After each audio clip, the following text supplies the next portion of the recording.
Good morning. Thanks for joining me. Happy New Year's Eve, everyone.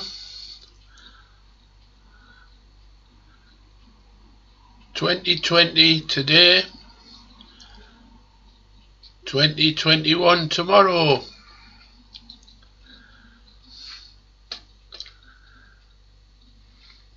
You join me on a cold and frosty morning in the northeast of England.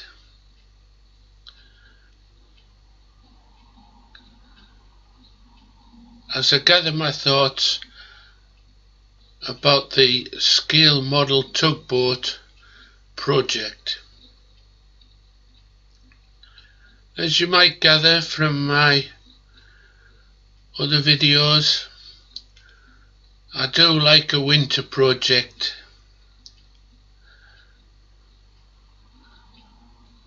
I love to get out and about,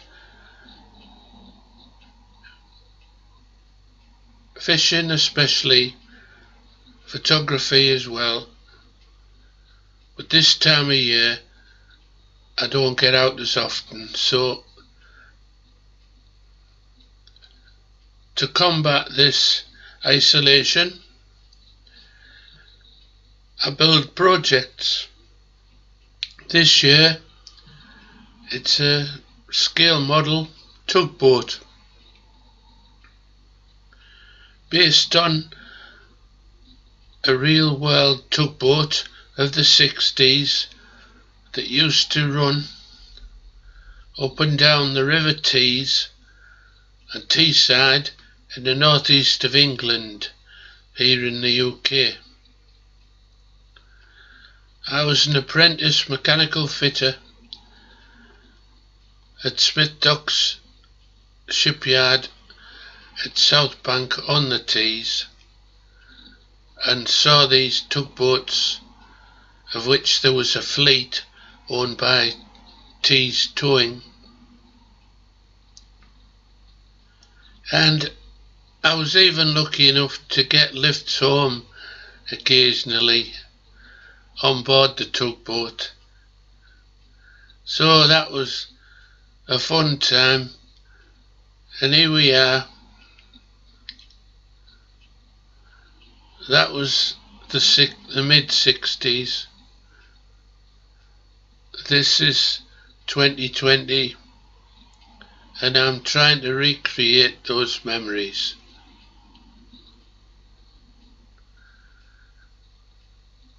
It's a scale model as large as I could fit in a travel trunk that has special memories for me. A travel trunk that brought my late wife and her family's goods back when my late wife was a child from Canada.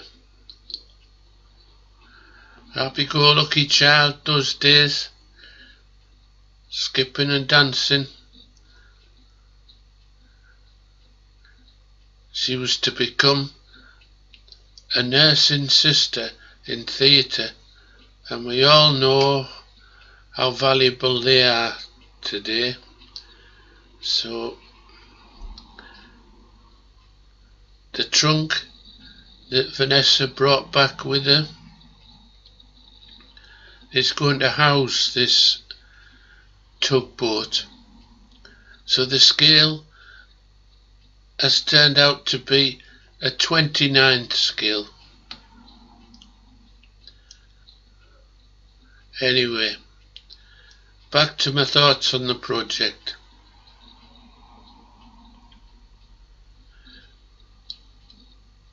The hull is made from 2mm aluminium sheet, beaten into shape, and then the closing at the fore and aft of the hull will be done with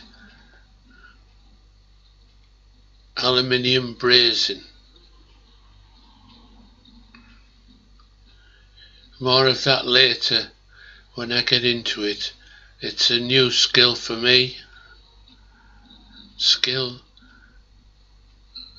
quite a widespread word. We'll see how I get on in later episodes. So the design,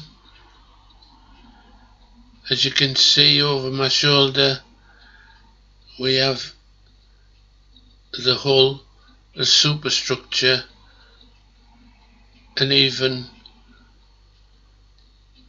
the colours of the Tees Towing Company on the funnel.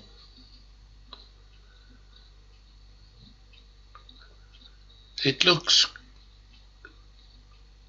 as if it's almost finished, but I can assure you it's not. Just as there's long winter days ahead, there's long project days ahead for this particular tugboat.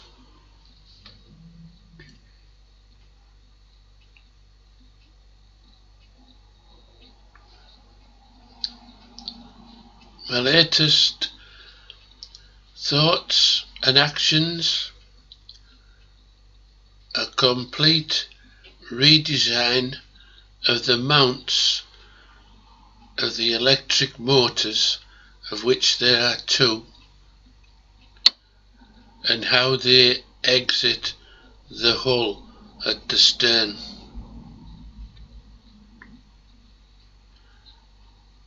Initial design was to mount the motors very close to the stern bulkhead, with large holes in the bulkhead and the propellers protruding out into thruster tubes.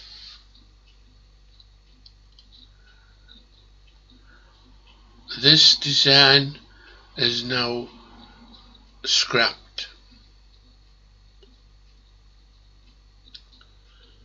The design I've adopted takes me back to earlier models,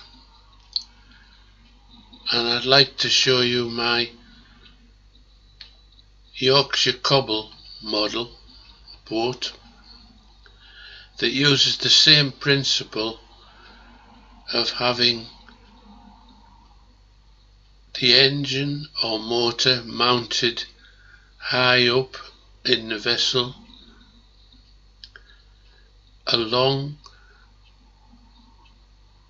propeller shaft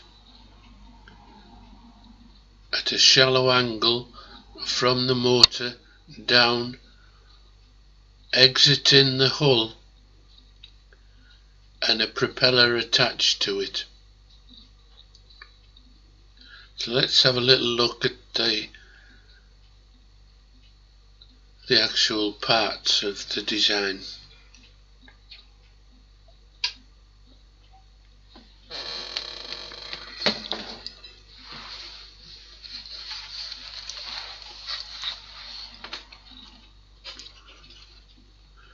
Here we see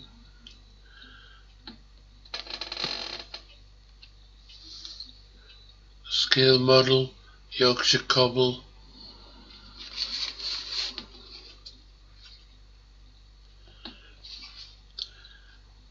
electric motor, prop shaft, exiting the hull at the rear bulkhead,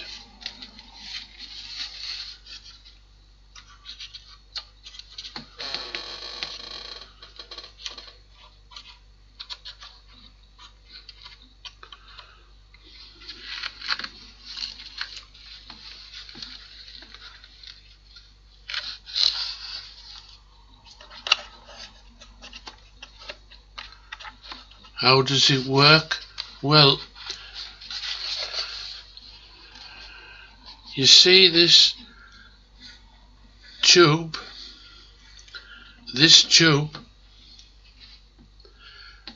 goes through the bulkhead at the stern and is sealed. It rises up at a shallow angle to just in front of the motor coupling.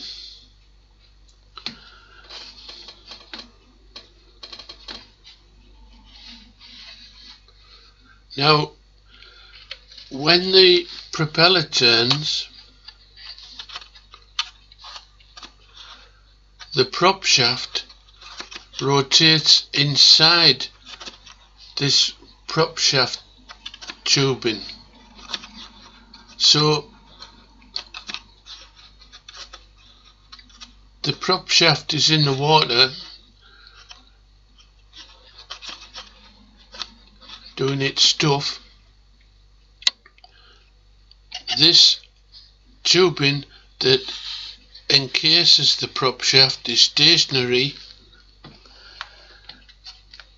and as you can probably guess from the position, the exit of the prop shaft tube is above the water line, so water may well be inside this tube getting in from around the prop, but it never gets to a point where it would flood the vessel, because the exit is always higher than the water line. So that's the principle. If you have a tube bonded in to the hull, then you can accept water getting in and out, and very little of it does actually, because if we use grease surrounding the prop shaft,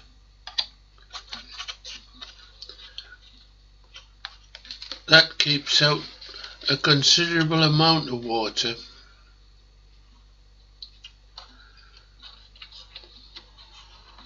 If it had been a real world ship,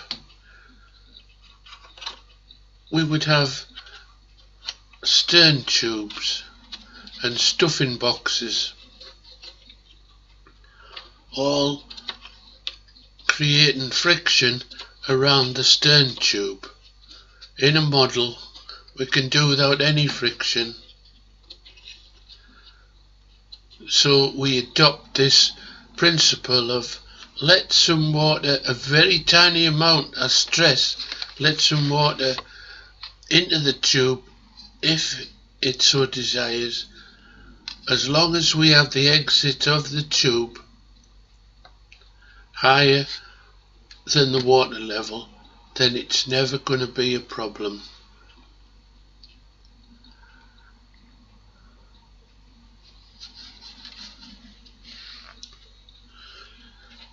When we have motors that stand up higher than the edge, it's nice to have some type of superstructure to hide the workings. Now, getting back to my tugboat, it has two motors, and that's to avoid it having a rudder. I'll use separate controls for the left and right motor to turn the vessel. Future enhancements are planned to be bow thrusters to enable it to turn on a sixpence, but that's getting ahead of ourselves. I want to prove the concept that it floats, and yes, that is an issue. It's got to float, I'm basing all of my design on the theory that if I stick to the dimensions of the original tugboat, then I should be somewhere near creating displacement when the hull sits in the water. As I build it, it is feeling quite heavy. I do have the option of creating the superstructure out of lighter material. It's 1mm aluminium sheet at the moment. The deck is 2mm and the superstructure 1mm, and the funnel is wood. So I do have the option to go lighter if it's borderline on the flotation side. But I am confident that if I stick to the dimensions of the scale drawing that I have in my head, because there are no actual drawings of this particular vessel as a project, it is my own creation at this scale.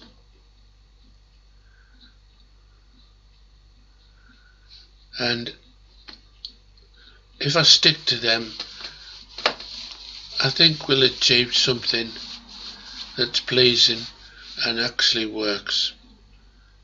So the complete redesign of the mounting of the motors, they're now going to be at deck level with the prop shafts angled down towards the rear bulkhead. The surrounding prop shaft tubes will be bonded into the rear structure, the bulkhead, and that tube may well be supported at the deck to take any load off it, so the prop shaft turns freely within it and spins up the propellers. That's the principle, and I hope you join me again as we continue on this journey of creating this scale model. If you have a moment, have a search for this particular vessel in real life, the Banbury Cross, owned by Tees Towing in the 60s and working on the River Tees. There are a fleet of vessels, all with the word cross in the name. Each is slightly different, so hopefully you'll see that mine is true to the design of the Banbury Cross. So again, I'd like to say a Happy New Year for tomorrow. Hope it's a good one for everybody concerned. Thanks for joining me. See you again soon when I'm in my workshop on further build days. Bye for now.